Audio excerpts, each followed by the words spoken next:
1 de mayo de 1945. Los últimos defensores alemanes en Berlín continúan resistiendo a pesar de que el líder alemán ya no está entre ellos. Tal y como Hitler dejó escrito durante mediados de abril, en caso de quedar incomunicado, Albert Kesselring debía asumir el mando de las tropas alemanas situadas al sur de la Alemania dividida por los aliados y Dönitz el mando en el norte. En este momento, con la muerte del Führer, Dönitz asumió además el cargo de la jefatura del Estado alemán. La pregunta que nos vamos a hacer a continuación es: ¿cuántos soldados seguía teniendo Alemania en cada uno de los frentes de combate cuando el líder alemán murió? ¿Representaban una fuerza de combate significativa? Además, al final del programa, analizaremos qué hubiera pasado si estas unidades hubieran estado situadas en posiciones más importantes. Comenzando de norte a sur, la primera ubicación en la que nos vamos a centrar es en Noruega. Desde su ocupación en abril de 1940, los alemanes destinaron un número de tropas considerable a este país ante el temor de una posible invasión aliada. La posesión de Noruega era muy importante para Alemania, debido a que la necesitaban para extraer minerales y para asegurar los envíos de hierro desde la neutral Suecia. Del mismo modo que ocurrió en la costa atlántica francesa, toda la costa noruega fue fortificada a partir de mediados de 1942. Se estima que en Noruega se llegaron a situar más de 500.000 de efectivos alemanes en su punto más álgido. Teniendo en cuenta que había unos 3 millones de habitantes, es una auténtica barbaridad. A medida que la crisis alemana fue aumentando en el frente oriental y posteriormente en el occidental, muchas de las divisiones estacionadas en Noruega comenzaron a ser enviadas a otros destinos. Guderian fue uno de los hombres que más insistió en la retirada de tropas de Noruega, pero a menudo sus consejos fueron desatendidos. Hacia el final de la contienda, en marzo de 1945, el gobernador alemán en Noruega, Joseph Terboven, había considerado planes para convertir a Noruega en el último bastión del Tercer Reich y un último refugio para los líderes alemanes. Sin embargo, tras el suicidio de Adolf Hitler el 30 de abril, su sucesor, el almirante Karl Dönitz, convocó a Terboven y al general Franz Böhme, comandante en jefe de las fuerzas alemanas en Noruega, a una reunión en Flensburg, donde se les ordenó seguir las instrucciones del cuartel general. Las fuerzas alemanas en Dinamarca se rindieron el 5 de mayo, y ese mismo día, el general Eisenhower envió un telegrama al cuartel general de los alemanes en Noruega, que fue transmitido al general Böhme. Este contenía información sobre cómo contactar con el cuartel general aliado. Con solo unos 30.000 soldados disponibles, Montgomery no se atrevió a solicitar la rendición de Noruega, ni mucho menos a plantear un asalto anfibio, teniendo en cuenta que se estimaba que en Noruega había más de 300.000 soldados alemanes. Finalmente, se acordó la rendición de las tropas alemanas en Noruega para la noche del 8 de mayo. Un poco más al sur y tal y como acabamos de indicar, las tropas alemanas presentes entre Hamburgo y Dinamarca, estimadas en unos 250.000 efectivos, se rindieron el 5 de mayo. Continuando la ruta en dirección sureste, llegamos hasta las inmediaciones de Berlín. Mientras los combates continuaban en la ciudad, tanto al norte como al sur y al oeste, había diversos ejércitos que todavía continuaban operativos. En concreto, nos referimos al tercer ejército Panzer al norte de Berlín, el 9º ejército de Busse cercado en el bosque de Albe, y al 12º ejército de Benck, que había ido a rescatar al 9º ejército y a los civiles de Berlín. En el caso del tercer ejército Panzer, liderado por el general Hasso von Manteuffel, sufrió el ataque directo del segundo frente bielorruso de Rokossovski en el sector de la desembocadura del río Oder, a partir de lo cual fue colapsando. Para el 25 de abril, los soviéticos rompieron la línea de defensa del tercer ejército Panzer en la zona de la cabeza de puente al sur de Stettin y cruzaron las marismas de Randolph. Con una Berlín rodeada y sin posibilidad de ir al rescate, el tercer ejército Panzer tuvo que retirarse a la región de Mecklemburgo, donde el cuartel general, incluyendo a Manteuffel, Se rindió a la 8ª División de Infantería estadounidense el día 3 de mayo de 1945. Se estima que su fuerza total era de unos 130.000 efectivos. Más al sur, el 9º Ejército escapó como pudo de su cerco en Albe tras tener que abandonar a la mayoría de sus heridos. De unos 90.000 efectivos originales, tan solo entre 25.000 y 30.000 pudieron llegar hasta el sector estadounidense en el Elba para ver cómo la mayoría eran entregados de vuelta a los soviéticos. Con respecto al 12º Ejército de Benck, pudo rendirse a los estadounidenses entre los días 5 y 8 de mayo, tras haber cubierto la evacuación de unos 80.000 alemanes entre civiles y militares. Durante este periodo final, no dejó de combatir en ningún momento contra el Ejército Rojo. Aunque no se conoce el número exacto de soldados que tenía el 12º Ejército alemán en el momento de su rendición, se estima que fueron alrededor de 50.000 efectivos.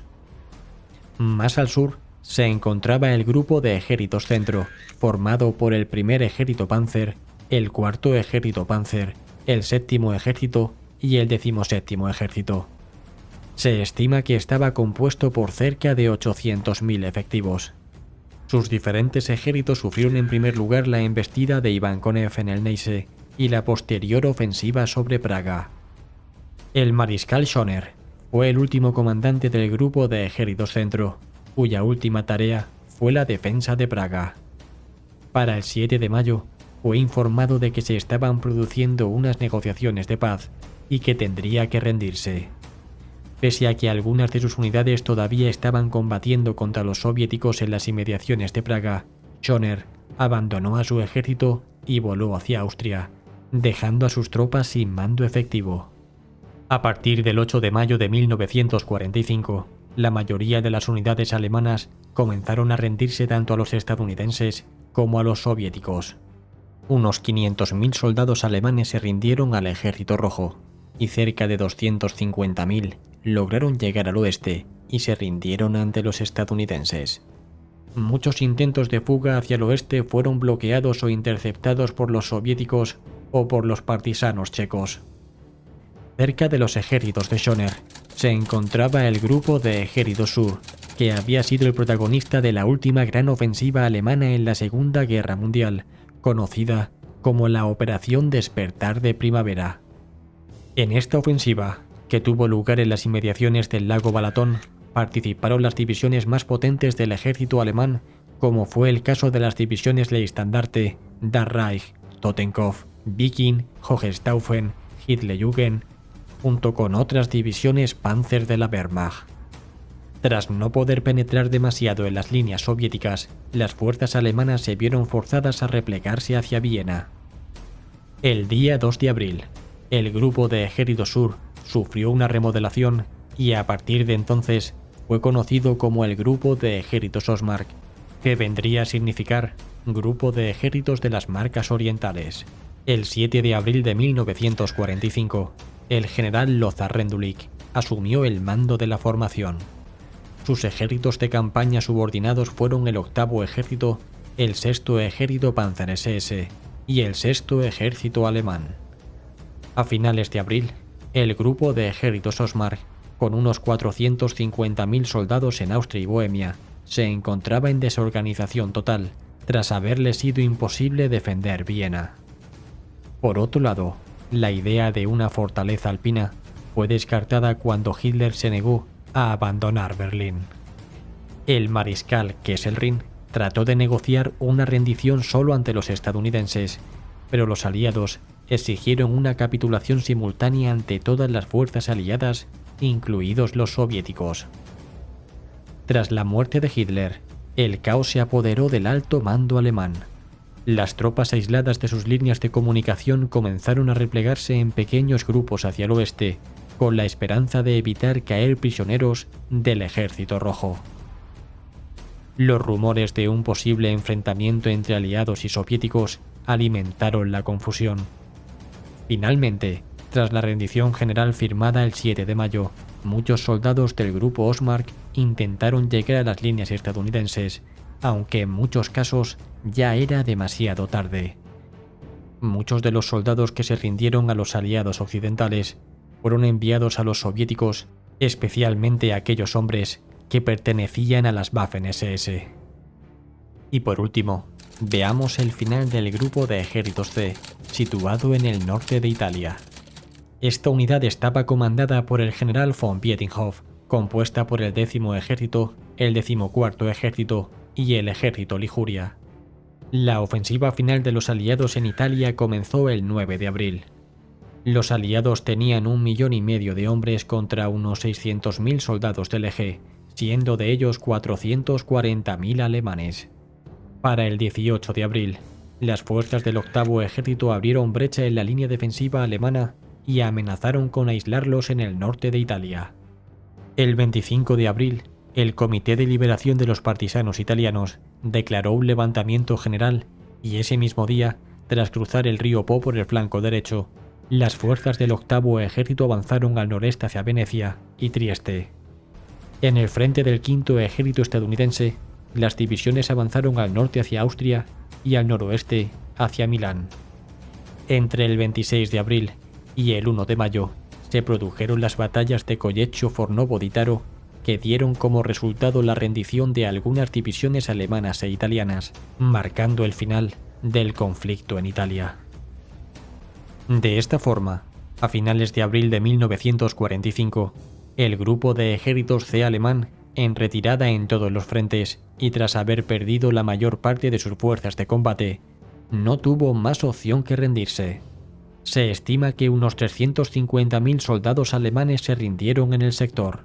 No obstante, aquellos que pudieron cruzar los Alpes también terminaron rindiéndose a los estadounidenses poco después.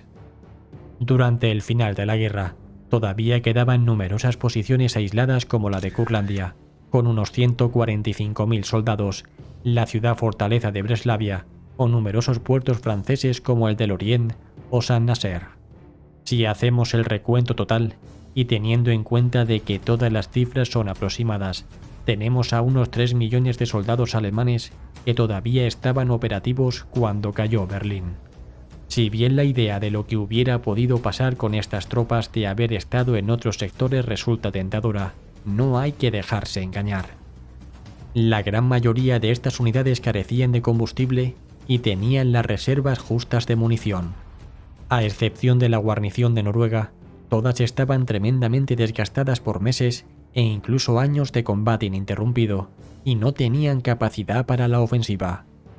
Compuestas por todo tipo de hombres reclutados de todas las regiones que Alemania seguía controlando a finales de 1944, estas unidades apenas tenían valor combativo. Sin apenas aviación, y con el sistema ferroviario aniquilado por la aviación aliada, hacer movimientos rápidos de unidades resultaba prácticamente imposible. Si bien algunos pueden pensar que hubiera sido mejor abandonar todos los territorios y concentrar a todas estas unidades en una región, dicha maniobra solo hubiese llevado a un gran cerco de aniquilación. Sin las últimas regiones industriales, sin las grandes ciudades, sin yacimientos de minerales y sin las últimas fuentes de combustible ni comida, el abandono de todas estas regiones hubiera acelerado la caída de Alemania. A efectos prácticos, y tal y como demandaba Guderian, el único movimiento posible hubiera sido el de retirar a las tropas de Curlandia, y aparte de las que estaban en Noruega. No obstante, la política de no ceder ningún territorio se mostró inflexible. Pero bueno, ¿qué hubieseis hecho vosotros? ¿Dónde hubieseis mandado a estos últimos ejércitos alemanes? Os dejo en la descripción el enlace de mi libro en el que podéis analizar cómo fueron los últimos enfrentamientos del Frente Oriental. Un saludo a todos y como siempre digo, nos vemos el próximo domingo. Hasta pronto.